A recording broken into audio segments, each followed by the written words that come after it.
Allez, bonjour à tous, j'espère que vous allez bien. Dans cette vidéo, je vais vous montrer comment jouer l'ouverture Larsen, qui est une ouverture qui va vous permettre de surprendre vos adversaires dès les premiers coups, et qui va vous permettre de sortir des grosses théories, et pour ça, on va commencer par B3. Donc cette ouverture Larsen, c'est une ouverture qui est quand même assez rare, qui est plutôt surprenante, mais en pratique, c'est une ouverture qui est bien efficace.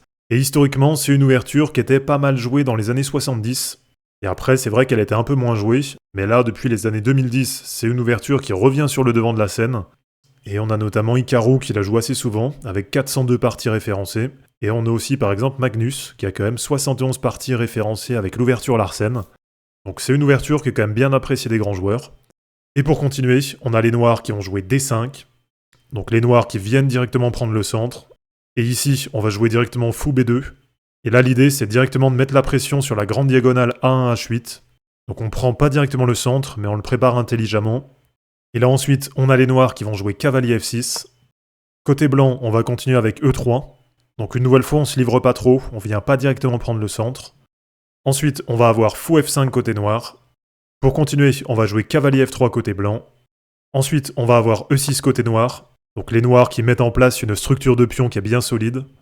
Et ici, on va jouer fou E2, fou E7 côté noir, et pour terminer l'ouverture, petit roc côté blanc et petit roc côté noir. Donc voilà pour une variante de base, et je vous montre maintenant une autre variante qui va être beaucoup plus agressive côté noir. Donc après B3 côté blanc, on va avoir C5 côté noir. Donc là des deux côtés on laisse le centre. Ensuite fou B2 côté blanc, cavalier C6 côté noir. Ici, comme dans l'autre variante, on va jouer E3. Là on va avoir D5 côté noir. Ensuite, fou B5 pour aller clouer le cavalier. Là, on va avoir E6 côté noir. Donc de nouveau les noirs qui mettent en place une structure de pion qui est bien solide. Et pour continuer, on va développer les pièces. Donc on va jouer cavalier F3. Et on va avoir cavalier E7 côté noir. Donc voilà les amis, c'est terminé pour cette vidéo. J'espère en tout cas que ça vous aura plu. Si c'est pas encore fait, pensez à vous abonner à la chaîne pour suivre les prochaines vidéos. De mon côté, je vous mets tout ça en ligne. Et je vous dis à bientôt. Ciao.